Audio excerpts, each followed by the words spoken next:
Shalom, this is Mitch Glazer with Chosen People Ministries. I know that you're concerned about what's happening in the Ukraine right now. Russia has been on the attack and it seems unrelenting. So many people are suffering, and among that group of people who are suffering are well over 200,000 Ukrainian Jewish people. We've already sent aid, food, water, all sorts of materials, as well as Chosen People missionaries to the border between Ukraine and Poland. And we're having an active ministry there right now. We're also in touch with the 10 or 12 congregations that we work with in Ukraine itself. And we've been sending in a little bit of funding where we can get it in, but keeping in touch with them. So please pray for the Ukraine and for Chosen People Ministries.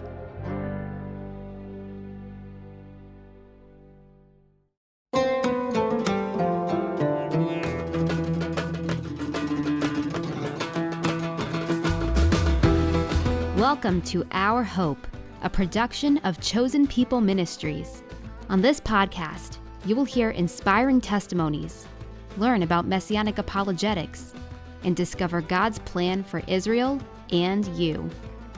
Wherever you're listening, we hope you lean in, listen closely, and be blessed.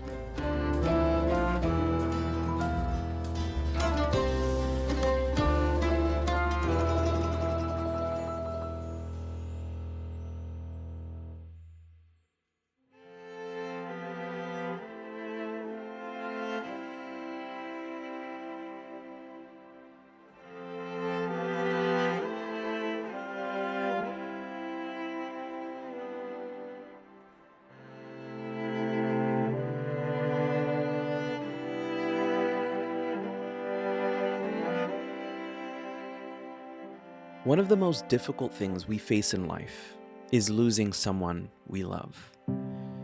When disease, accident, or violence claims the life of a loved one who means so much to us, it is tempting to surrender to despair. Grief is a process that allows us to express the pain and sorrow we rightly feel after loss. Grieving takes time and looks different for everyone. Healthy grief helps us process our loss and move forward in life. It is a time to discover ways to remember our loved one and figure out how to go on without that person. Scripture gives us hope that Jesus overcame death. All who trust in him as Messiah have eternal life. Still, separation from those you love is difficult. In this episode, we speak with Ellis Goldstein, who has endured some deeply painful losses.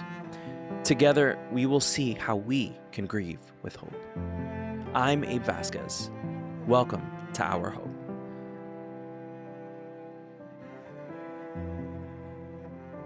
Ellis, you're here with us. I don't even want to do a fluffy intro or anything else between what we spoke. I just want to just sort of get to it. But before we do, because this will be, I think, a difficult episode. Let's start off with, something on a fun note. We ask every first-time guest, what is your favorite food? That's easy. Chicken Parmesan. Chicken Parmesan, yes. I had it, and I had it last night. I love chicken Parmesan, and occasionally I love veal Parmesan. Well, thank you so much for being here with us. As we're going to talk about, we're going to talk about grief, and I know you've experienced some recent things on top of, what's in your I Found Shalom testimony, and we'll dive into that a little bit more. But I'd just love to know a little bit of your story. What is your story? When did you encounter Yeshua? My background is very similar. I was born in 1950.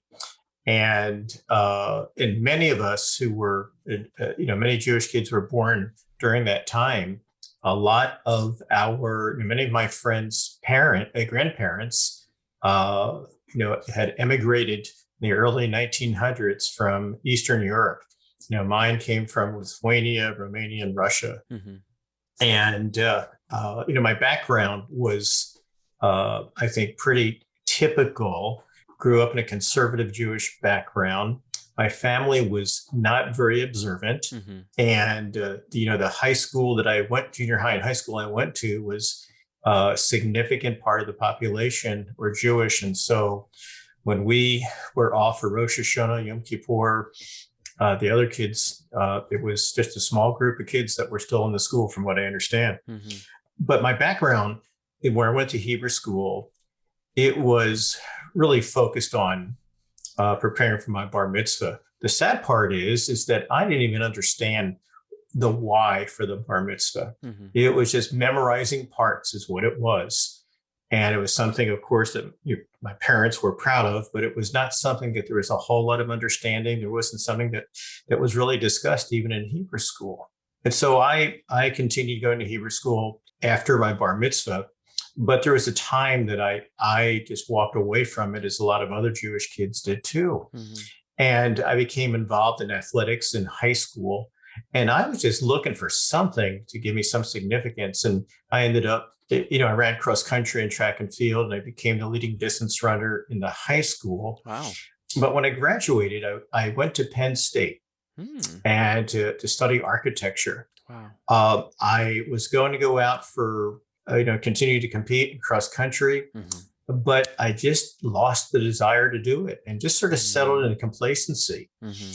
I can't remember if it was my freshman year or it was my sophomore year, but there was a poster. And you have to remember that when I went to school between 68 and 68, this was the time that there was a lot of radical things were happening on college campuses. The Vietnam War was full blown. Right. The Jesus movement gained prominence. And there's this wanted poster that I saw on, black and white picture of Jesus advertising something on campus. And my instant response was, I don't want that. And then sometime later, there was a meeting in my dormitory. This was a small meeting in the dorm, and it was a study break. I cannot give you a rational reason why I went to this meeting. It was called How to Be a Christian Without Being Religious. I was not interested in Jesus. I was not interested in Christianity. Right. It was anathema to me, as it is to a number of Jewish people. And so I can't give you a good reason why I went down there apart from the sovereignty of God. And it was the first time I heard people talk about a personal relationship with God. Someone talked about how to have this relationship with God. And I was pretty arrogant and stood up and said that, that you can get to God in your own way. But over the next 5 months or so, or 7 months, I met off and on with one of the men on campus, and we would go over Messianic prophecy and, from the Old Testament. If you don't know anything about Jesus, which I didn't, I did not recognize what those prophecies, who they were talking about. Right. People say, you can recognize them, but if you don't know anything about Jesus, I couldn't recognize it. And there was another meeting I went to on campus, I think, and it was on March 3rd, 1970. And as this meeting, first part of it was pretty informal, and students were sharing just some of the things that God had done in their lives. And I don't even remember the specifics at that time. But the way that I describe this is I literally had an Apostle Paul experience. I didn't fall off my horse, though. I didn't see a bright light. There wasn't that. You fell out of your car. Yes. And I would just say Ellis is being a klutz again. But anyway, but all of a sudden, I went from not understanding to instant understanding. Wow. It was a supernatural experience, is the best way I can explain it. In the midst of other students were sharing some things, and all of a sudden I understood that Jesus was my Messiah, and I embraced him at that point. And I felt compelled that I needed to be the next person to stand up and say that I had trusted Jesus as my Messiah. Wow. And so I did. The room was silent. I sat down, my palms were sweating, and I was wondering, what have you just done? And I tell people about this book, and I found it on the internet and bought it. It's called What's a Nice Jewish Boy Like You Doing the First Baptist Church? And that's sort of how I felt. And that's where it began on March 3rd, 1970 at about 7:30 in the evening. March 3rd. Wow, we just passed the anniversary. Yep. Wow, that's amazing. Um, Man, so much good stuff in there. So grateful that you had that moment. And I think we're gonna sort of talk a little bit more about how that moment maybe impacted the rest of your life with the stuff we're talking about. So let's dive in. How did you experience loss? And let's sort of walk through, I guess, the multiple moments in your life where you've experienced Sure. loss. The first loss I experienced, and it's significant for a teenager. It wasn't death. It was rejection by family, and Mm, that was my first loss. And when I told my father and mother about my faith, my father said, "We'll never attend your wedding." wow. And I wasn't dating anybody, but he wanted to let me know. And so that was the first time I experienced loss, and in that consequential. But the loss that we're talking about today occurred years later. Colleen and I had a little girl born in 1976, and I can remember holding her in the hospital, and she went from my palm to the crook in my elbow. She was small, and Heather was an incredible child. Uh, she There's so many things I could say about her. She came. One of the greatest privileges that we had was that she had invited Jesus to be her Messiah when she was 2.5 years old, and there was evidence that followed that as the years went on.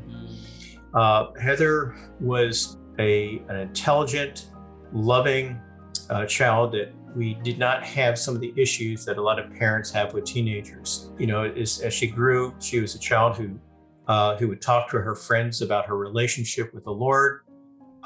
In January 19th, 1994, she was driving to school, and probably about a mile or mile and a half from our house, Heather was in a single car accident. I could describe the events around that, but I won't need to at this point.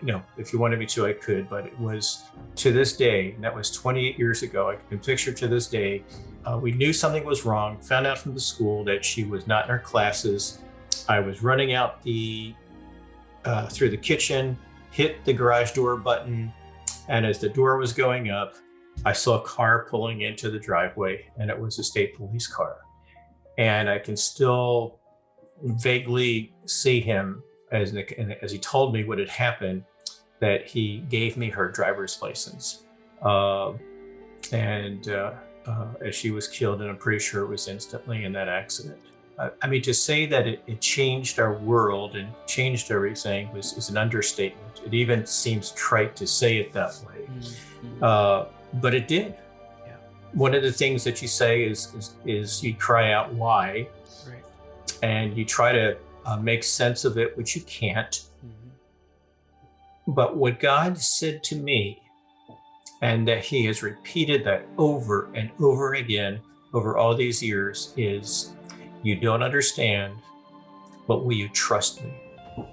And I had to make a decision if I was going to say yes to that. And I did.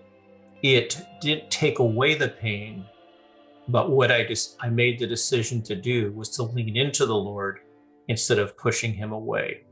It didn't change how difficult it was. Yeah. Didn't change when I went to church, and I just couldn't sing the hymns, and it was so hard for me to engage in any kind of worship. Yeah. It just forever affected me that way. Right. And so that was the first loss.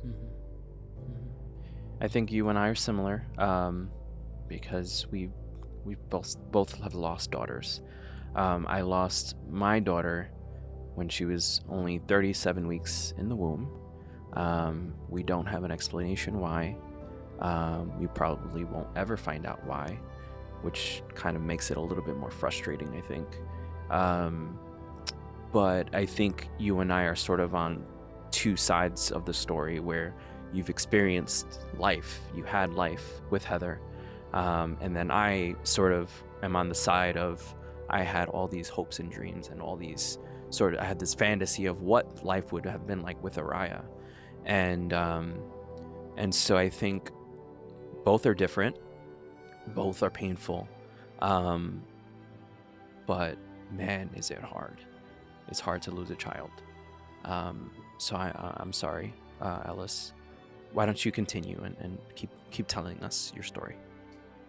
Hey, it's, what you're talking about is that when losing a child is probably the hardest loss. And I realize that people might like to debate it, but you talk with counselors and they will tell you that losing a child is the hardest loss. Right. And it is something that sticks with you for the rest of your life, because in losing a child, you're losing the future, right? Which you dreamed of. Mm-hmm. That to this day, sometimes around the holidays, when I see pictures of families and I see them over the years, because I'm older now, and I've watched them grow from one person to two people to three to four, however many children they have, and now it's grandchildren. Yeah. And that still hurts to this day, that God made a choice that we would not have grandchildren. Yeah. We wanted to have two children, but the Colleen had two miscarriages, and so we just had Heather. Mm-hmm. There's you cry out and say, well, how come you hear about? I remember there was this accident that involved some kid going 100 miles an hour on the highway, and the kid survived. It's irrational when I do this, Yeah. But I remember at the time, and I said, why him? Right. Right. Why not Heather?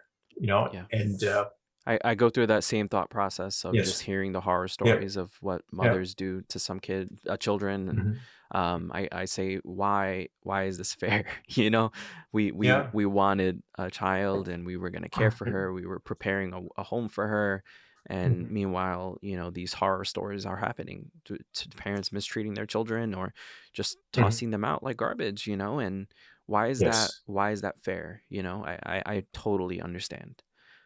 I one of the things that did happen over time is I realized that the discussion with God about this isn't fair, I realized was went nowhere. Yeah. And the reason is that the effect of the fall, the effect of sin as it tainted all mankind, that everything in life, it will go sideways. It goes sideways. Right. And it makes no sense. And then over the years, I had to come to a place where I said, there are things that don't make sense.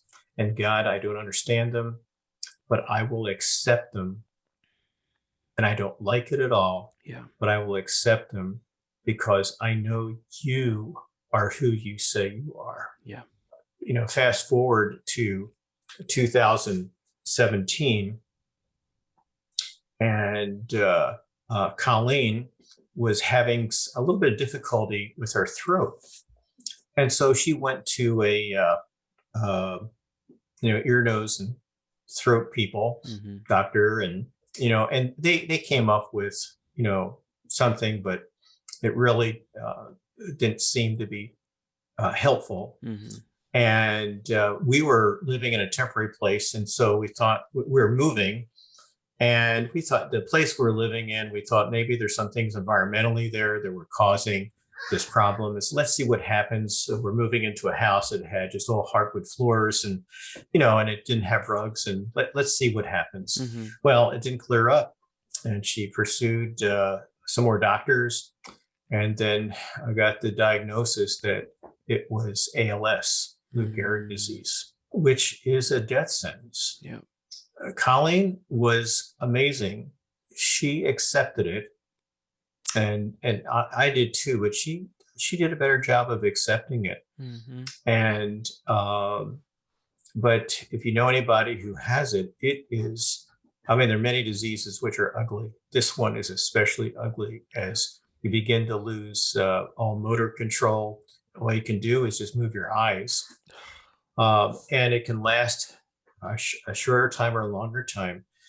it ended up where Colleen lived 11 months, which was pretty short. Wow, that is. And when she was having some trouble breathing, and the doctor suggested that I take her to there was a wonderful hospice type of hospital that I took Colleen to, just expecting for them to do what they could to make her comfortable, because Colleen had decided on palliative care. And they gave her something which helped her. She was doing much better. And then I asked the doctor, I don't know if it was that day or the next day, and I said, when can I take her home? And the doctor said, she won't be leaving here. To absorb that. Yeah. Because I went there thinking this would be temporary, just a few days. I really didn't know the length of time, but it seemed she was doing better. And then it quickly turned around where it got worse and worse and worse. And so that was on a Monday when I took her in. And then about 3:00 early Wednesday morning, I hadn't gone home, and I had stayed there, and I fell asleep in the chair beside her. And then 2 nurses came in, or attendants. They woke me up, and they said that she was gone. And I was I was upset that I wasn't awake when that happened. I remember just wondering, what do I do? Later that day, I had to make, I think one of the hardest things, we had to do this for Heather also, it's that when you have to make arrangements, for, and whether it's a hospital or some other facility, they give you a period of time saying you have to make your decisions by such and such a time. And Can I just say go ahead. Go ahead. Araya was our firstborn. She will always be our firstborn. But the first action I took as a father was signing her death certificate. And that is always the most painful memory for me, signing that. Because she's in the world, she's not really in the world. And that's the first thing I had to do as a dad. And so people, we think about loss a lot. You hear people lose people and all this, but people don't realize the process of like the arrangements is so painful. Figuring out, God, the casket, how small that casket was at our funeral, and doing those little things that you shouldn't do as parents. And so, I totally feel for you. Those arrangements, those are painful periods that people need to community needs to rally around those who are experiencing grief and loss, and remember, like, hey, we'll be with you in these moments where you need to arrange things, because it's honestly the hardest part. You're right. That takes me back to when Heather died, and we had to find a cemetery. And Abe, and what happened was we went to one cemetery and gave him our address. We're living in Orlando at the time, and said, Orlando, Florida. And he said, well, you live outside of incorporated Orange County. My gosh. And they said, you can't use this cemetery.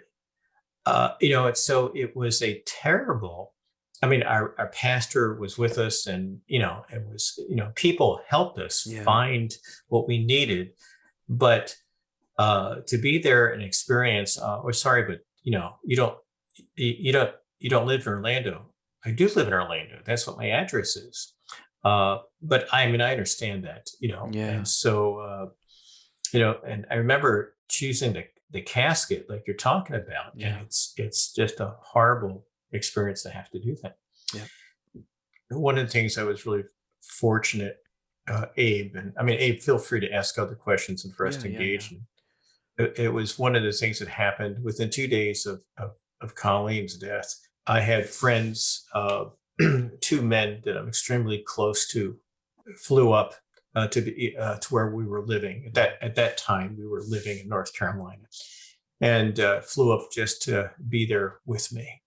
And I remember that I had forgotten, all the things you think you have to do. Yeah. And one of them was, maybe you experienced something like this, is that I said, oh, I should have called so and so. And my friend Steve said to me, there are no should haves at this time. Yeah. And that has been something that I have used over and over again with people in times of grief or other difficulties they have, is that there are no should haves right now. Yeah. It's not an issue of right or wrong when it comes to, should I call this person or that person? That's not a right or wrong thing. Right. And sometimes I think in grief we tend to, there's things we think we need to do, and Yeah. and you can't do it all. But you really do need friends. And folks, those who are listening, typically with our hope in this podcast, we have a list of questions we ask our interviewers, or the people we're interviewing. And so I have a ton of questions that I want to ask Ellis, but when we're talking about grief, it has to be just organic. When you're talking with someone who's going through this stuff, you just need to let them speak. And not have your prepared questions. So I just want, this is an organic episode. We're just gonna let it happen, and I may ask a question, but this is a conversation, and this is really an example of how we just need to be present with one another when we're going through these moments, and just let it happen. There's no pressure. There's no pressure to say a word. You think of the story of Job. His friends got it right the first part, and then they messed everything up when they spoke. If they would have stayed quiet the whole book, it would have been great. But, so I just wanted to just throw that out there. So, Ellis, I do have a question, because Amy, my wife, and I, we experienced this when we lost Araya. It was pretty dramatic, going from the office. She called me when I was in the office and said, Abe, you need to get over here right now. There's no heartbeat. And I literally just froze, and I said, okay, this is a mistake, so I'm going to go over there and fix it. That's what was going on in my head. And I'm running, I'm praying, getting to the subway, running to the doctor's office. And I walk into the room, and I see my wife's face, and I knew instantly that was it. Still pleading with the staff to show me the ultrasound. And I feel, I think back, and I feel so horrible that I made my wife go through that again to see no heartbeat, but I wasn't there. It was the first appointment that I missed, by the way. So that's another level of regret. I hadn't missed anything else. And so my wife was there alone when this news broke. And so when I saw her face, we were crying, we were hysterical. I was angry, but I don't know what happened. I don't know. It had to have been God. But I looked at her and I said, Amy, we cannot let this rock our marriage. We were just, married a year or two, and this had just happened. And I said, we cannot let this move and shake us. We need to put our stake in the ground, and we cannot be shaken right now. She looked at me, and she nodded and hugged me. And I can honestly say that was the moment that sort of changed the trajectory, because it could have easily gone the other way. We were such a young couple that something like this could have easily rocked us. I'm just curious, did something similar happen to you and Colleen when you lost Heather? Let me just make one comment about something you said, then I'll answer your other question.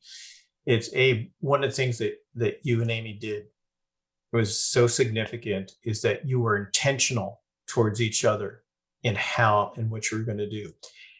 Sometimes people make promises to each other which fall by the wayside. You made a heart decision and to be intentional about your marriage, which is just so significant. And I think a lot of people don't do that. Yeah. Colleen and I, when we experienced the loss of Heather, we talked about it, but we grieved separately. And I think that one of the things that, if I was to do it again, one of the things that I would want to do differently was to make sure that we really engaged with a community of people with close friends. And why is that? I'm curious. The scriptures tell us and people use this as a reason for attending services. But, the verse in Hebrews, it says that we are, that when we assemble together, we are to encourage each other as the day draws near. Mm-hmm. And that is not just about coming together for a worship service. This is a practice that needs to take place on a regular basis. And I've experienced not doing it. I mean, I had some deeply close friends, but as a couple, we did not do well in engaging that way. Mm-hmm. And that made it much more difficult. Right. And if I could do it again, I would change how we did that. After I just have a question. So, I mean, you have a Jewish background. Did Mhm. any of the Jewish mourning practices sort of find itself in your grieving process? Did you go there? No, that's really an excellent question. And I'm going to say no. Okay. I would say that now what we did have is that in those practices is that what you have is you'll have family that will come and people that will come and visit. We had that aspect of it. Mm-hmm. And I especially had that when Colleen died. Mm-hmm. The difference is that you can have people come together, but without a faith in Yeshua, there's no hope. Mm-hmm. That's the difference, is that all there is without a relationship with the Lord is just emptiness. Mm-hmm. There is no hope at all. And one of the things that we have that in our faith in Yeshua is that he is with us always, that he never leaves us, never forsakes us, that it's not just a faith in nothing, it's a faith in something that is very substantive and real. Mm-hmm. And that's the difference. And so I would say, yes, there was the one aspect that was there was people coming alongside us. Mm-hmm. But there was also one of the things that Colleen and I did have is that it was that relationship with the Lord, and that is that's what kept us going. Yeah. Because one of the things that for us, for Colleen and me, that was so important was that Heather knew the Lord, and we knew that she was instantly present with him. Yeah. When my parents died, as far as I knew, they didn't know the Lord. Mm-hmm. And that's a type of grief that doesn't that there's no hope there. Mm. But when you know the Lord, there is that hope that we that this is only part of our life, that our life continues into eternity. Mm-hmm. So in answering your question is that there's some aspects of that practice which could be helpful, Mm-hmm. but without the anchoring in the relationship with the Lord, that we have hope for eternity, that this is only part of our life. Yeah. But it continues on, and then be able to know that Heather was instantly present with the Lord. Mm-hmm. And that when my parents died, that did not happen, Mm-hmm. to the best of my knowledge. Ellis, what does grieving responsibly look like? That's an excellent question. And Abe, people can choose to do all sorts of things to avoid. Tell me a person that wakes up each morning and says, today I look forward to experiencing the worst pain that you can ever experience. Right. Right. Nobody in their right mind wants to do that. Mm-hmm. And so we each can have different ways of trying to avoid the pain. Mm-hmm. At one point, I watched television just at night, and I would stay up late watching television. It was just a distraction. Yeah. Away from the pain. But I think grieving responsibly, one of the words I wrote down as I was thinking about today, is that good grief takes work. Yeah. You have to work at it. It is not something that will just happen. That you have to you have to intentionally make some decisions. And so some of the decisions I did make, and I did make them during the time when Heather died, and I continued to do it even more so after Colleen died. And that is that I had a very small, just a few people that I continued to connect with. You could call it accountability, but it really wasn't that. It was I chose these people so that I could process with them. And they didn't give me opinions. They did it the right way. Yeah. They listened to me. And that's what I chose to do. One of the other things that I chose to do, and I think I don't think this was available when Heather died, but it was when Colleen, is I went to 8-week or 12-week, I can't remember the number of weeks, but it was Grief Share. It's basically a program to cover all the aspects of grief that you go through, and you're doing it in community with others who have experienced it and discuss it with them. And it is such a healthy thing to do. Now, it can be painful in terms of not wanting to do it. Right. But sometimes what you've got to do is, because you don't want to do it, doesn't mean don't do it. And so, I did that, a couple of years after Colleen died. I did that, but I never did that after Heather did. I wish Colleen and I had done that together. Amy and I, we did that a few months after. And I have to say, it was probably one of the best things for us. And I think for me as well. See, my wife, she was pregnant. She was pregnant for 9 months, and she endured all the physical trauma. I endured sort of the psychological and emotional trauma of like, all my hopes and dreams are gone, right? But my wife went through a very physical pain. Her body reminded her that she was pregnant. She had to go through the healing, the physical healing process, not just emotional, but her body was wanting to nurture a baby, and so that like she went through that.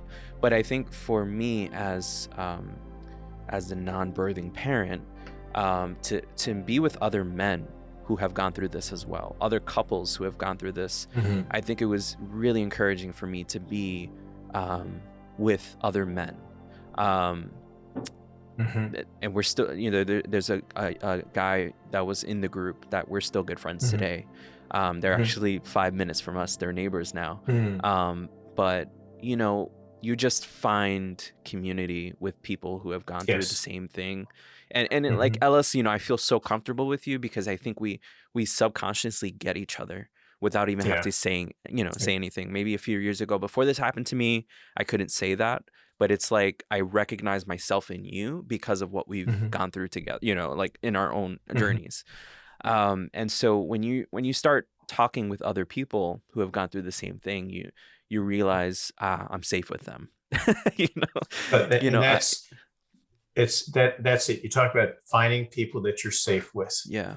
The men have great difficulty in expressing their emotions. And one of the things that I made a decision to do, and this started with Heather, because what I do in my ministries is that as I teach and train other people that are involved in ministry. And one of the things that I do in almost all the training that I do is I tell my story. And I made a decision 28 years ago that I would be transparent about how I was doing and about what I was experiencing with the death of my daughter. And then when Colleen died, I did the same thing. And so what that did is, people ask me, is that hard for you to do? And it is not hard for me to do. Are there hard moments? Yes. But is it hard? No. It's that I began to see that what people are looking for, first of all, I found that for me, it was helping me express. God had given me an avenue on how I could express what I was experiencing. Mhm. And I found that for others, it had a significant impact on them. Mhm. For those who experienced loss, that I decided that I would be a person who would make himself vulnerable, Mhm. and I continue to do that. I've had one man in particular who has been that I've known for decades, but he has walked with me all the way through these years. Mhm. He calls me almost every week, and just to see how I'm doing. That's And awesome. there has never been any judgment from him. Mhm. And I'm sure I probably have said some really dumb things over the years, in my grieving. Yeah. Yeah. But he just listens to me That's amazing. and just checks in with me. Now, that is a friend. Mm. Job could have used a person like that Yeah. instead of those who decided to give him advice. Ellis, grief, it never really goes away. I remember I have a handful of moments where I'm just going through my day and all of a sudden, bam, it just hits you. Yes. I remember driving one day and just, oh my God, it just grief like a dark cloud just like came over me and I like couldn't get out of it. And I Yeah. had to just call my wife and just cry, and those moments happen. They happen less and less, but they do still pop up. So what do you do in these moments? I'm sure it's happened to you. And how do you Mhm. find hope in that grief? Yeah. The early on, when Heather died, grief share caused it to be ambushed. That Yeah. just comes out of nowhere. That's the right word. Um, and when you are just not expecting it. Yeah. Um, and how I handled it, and I started doing this in the beginning, and I can't tell you how many years it went, but it went for quite a long time, where the intensity was so bad or so difficult to just. I felt like I just needed to hang on, Mm-hmm. and but I made a decision. I made a decision that I would make no major decisions during that time. That was That I great. would make no stupid decisions. Mm-hmm. When Heather died, I I wrestled with what's the purpose of living, of going on. I made the decision that I would not make any decisions like that while I was in the midst of that extreme pain. Yeah. Over the years, the aspects of that grief have subsided, but there are still times where it will hit me. Mm-hmm. Today, what I do is that sometimes what I'll do when it hits me, I will text my friend Steve. Yeah. And I'll tell him about it. Yeah. One of the things I had asked the Lord is, would he allow me to get married again? Mm.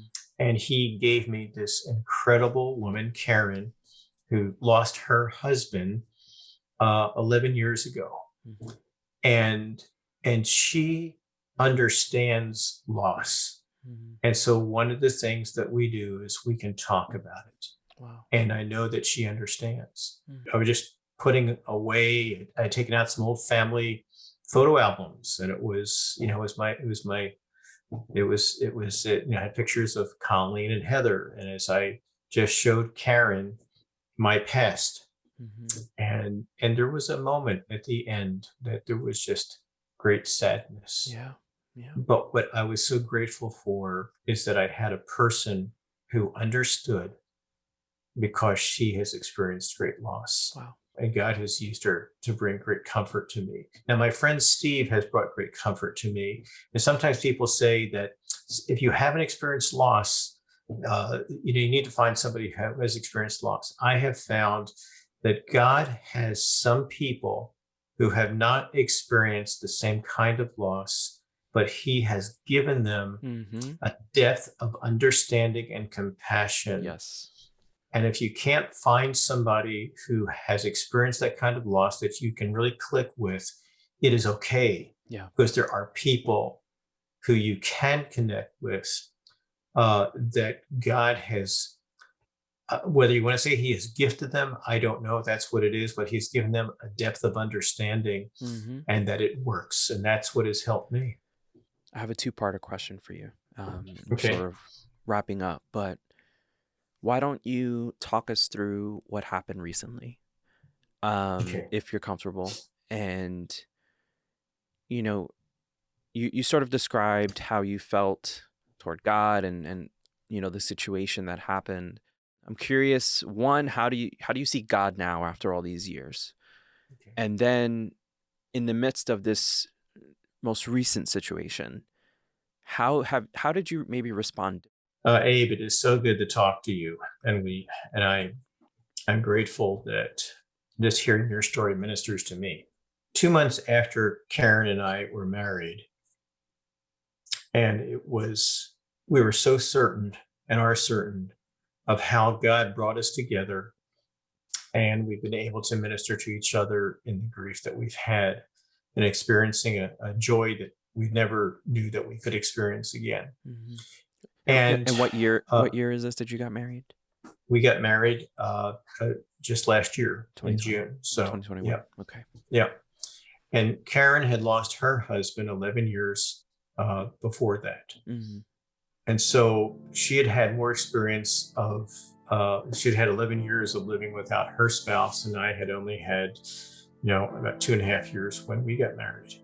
But 2 months after we were married, I was on a Zoom call, and towards the end of it, Karen came in, and I saw a look on her face, and I knew that something awful, something had happened.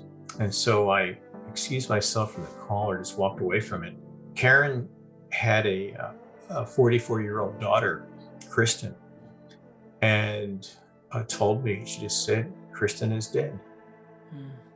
All I could do is I just embraced her and held her.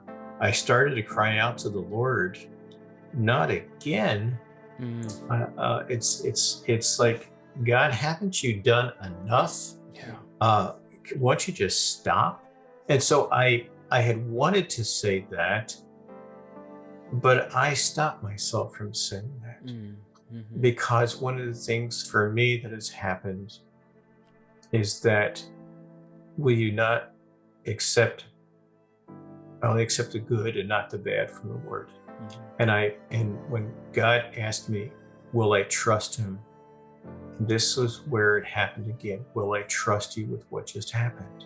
And Christian was autistic, but high functioning and lived on her own. And she just died suddenly, and it was without explanation. We never knew what happened. It was just, it was just natural causes. And Karen and I both saw God's incredible grace and love is that Karen did not have to go through this alone, that he allowed us to be married for 2 months before that happened. And so that I was able to bring comfort to her because of having experienced the loss of a child. This is different. My daughter was 17 and a half when she died. Kristen, had lived a lot longer. Kristen was just a year younger than my daughter Heather would have been. Wow. And what was hard for me is I have no grandchildren, and there was a growing affection that God had given me towards Kristen, even though I had just known her for a short time. Mm-hmm. And she and I got along, really well. Mm-hmm. And that was growing. I think the hard thing for me was, God, why would you do this? Yeah. Why would you take away what I had, starting this new relationship, and now that's gone? Yeah. Karen does have a son and daughter-in-law, and they have two children, and the two kids call me Papa G. and so God has blessed me with that. Mm-hmm. But that was really hard, losing Kristen. Yeah. Ellis, I think we need to stop because everyone listening probably got to the bottom of their tissue box. Um, so, Mm. but wow, wow. I just feel like I need to take a breath. This was incredible. Thank you for your vulnerability. Thank you for your trust in God. I know that's a weird thing to say, but hearing you and seeing you gives me hope that I can keep going on when I face grief unexpectedly, when I get ambushed with grief, as you said. I'm just so grateful for your testimony, and really, as painful as these experiences have been for you, I am grateful for your life. I am grateful for everything that I've heard today. So, thank you for being with us, and it's just thank you, Ellis.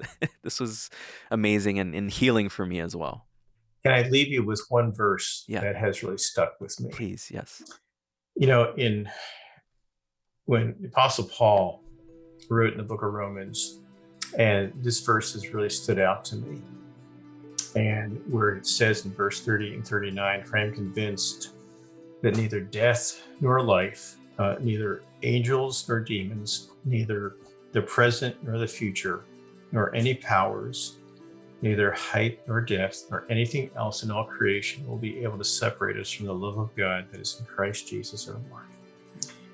And for me, that has been significant. When the Lord said, I'm with you always, that he will never leave me, and that nothing can separate me from his love, and nothing can separate Karen's late husband, Jack, Kristen, Colleen, and Heather from the Lord.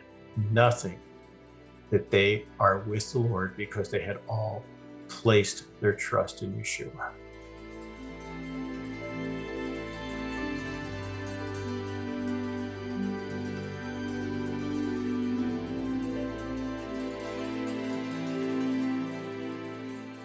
Isaiah 53, verse 3, calls Jesus a man of sorrows and acquainted with grief. Whatever pain and loss we endure, we are not alone. Jesus, our Messiah, fully experienced the suffering of a broken world. He mourned death. He faced rejection and betrayal. He even laid down his own life so that death would be no more. He died, rose again, and ascended into heaven. Because of his sacrifice, we can have eternal life. When the Messiah returns, he will reign from Jerusalem and bring suffering to an end. As it is written in Revelation chapter 21, and there will no longer be any death. There will no longer be any mourning or crying or pain. The first things have passed away. If you've enjoyed this episode, please leave us a review on Apple Podcasts or Spotify. Let us know how this podcast has affected and impacted you. You can also share it on social media with your friends and family. Thank you for listening to this week's episode of Our Hope, featuring Ellis Goldstein. This episode was produced by Nicole Vaca and Grace Sui, and written by myself and Rachel Larson, and edited by Grace Sui. This episode was also created thanks to Dr. Mitch Glazer, Tyron Bautista, and John Bautista. I'm Abe Vasquez. Until next time.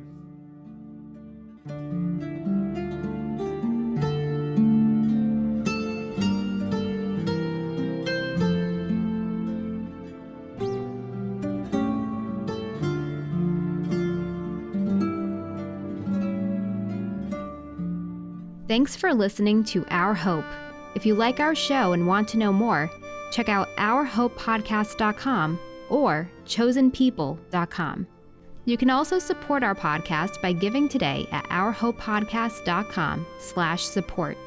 See you next time.